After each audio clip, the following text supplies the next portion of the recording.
সম্পাদক লীলাধৰ হাজৰিকাই গৱেষণা কৰে জালুকবাৰী আৰু উপকণ্ঠ অঞ্চলৰ ইতিহাসৰ পথ।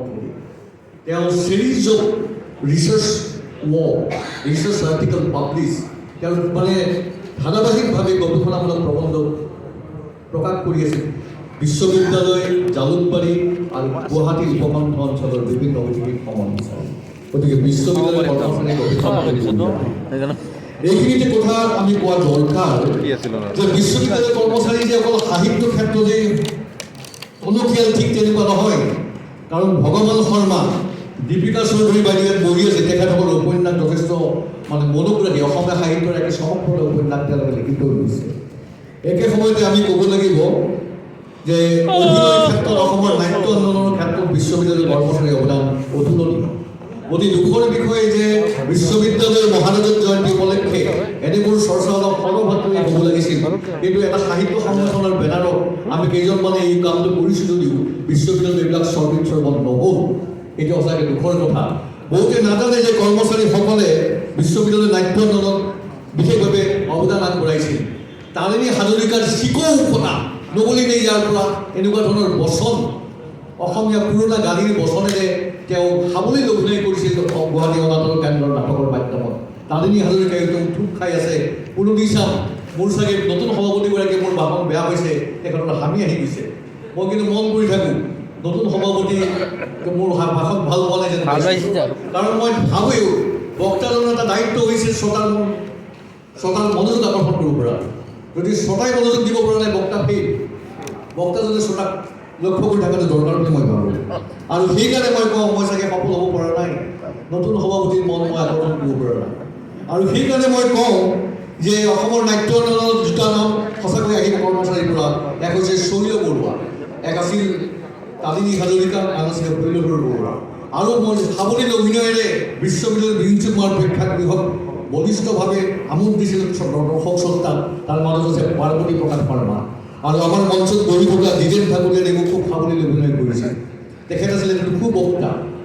কৰ্মচাৰীৰ দীৰ্ঘাৰে দেৱাল, সংসাৰৰ দেৱাল ভাঙি দিব পৰা দুজনকে বক্তা মই দেখিছিলোঁ ইয়াতে। কৰ্মচাৰীৰ মাজত থকা দীৰ্ঘা আৰু সংসাৰৰ দেৱাল ভাঙি দিব পাৰে তেওঁলোকৰ ভাষাই। বিশ্ববিদ্যালয়ৰ কৰ্তৃপক্ষক কম্পিত কৰি তুলিব পাৰে তেওঁলোকৰ ভাষাই। তেওঁলোক আছিলে হেমন্ত কুমাৰ বৰ্মন। আৰু মই কৰ্মচাৰী হৈ থকা সময়ত মই দেখিছিলোঁ কেনেকুৱা ভাষা। আজিকালি দাদাই তেনেকুৱা ভাষা ক'ব পাৰেনে বা কয় নে নকয় মই নাজানো, কাৰণ বয়সেও বহুত কথা কৈ দিয়ে কেতিয়াবা। তেওঁ আছিল দ্বিজেন ঠাকুৰীয়া। গতিকে কৰ্মচাৰীৰ মাজত থকা সেই কথাবিলাক আমি জনা অতিকৈ দৰকাৰ বুলি মই ভাবোঁ।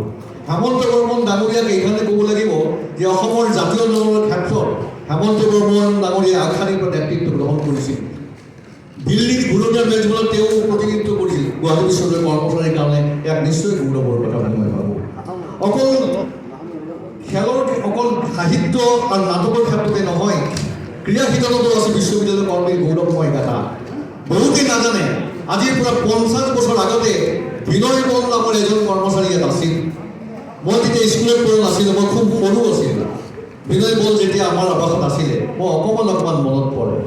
সেই বিনয় বলে কিন্তু ভাৰতীয় খেলুৱৈ ফুটবলৰ দলক আমাক প্ৰতিনিধিত্ব কৰিছিল, অসমক প্ৰতিনিধিত্ব কৰিছিল। সেই কথাটো কোনে কিমানে জানে, কিন্তু বিনয় বল আছিল গুৱাহাটী বিশ্ববিদ্যালয়ৰ কৰ্মচাৰী।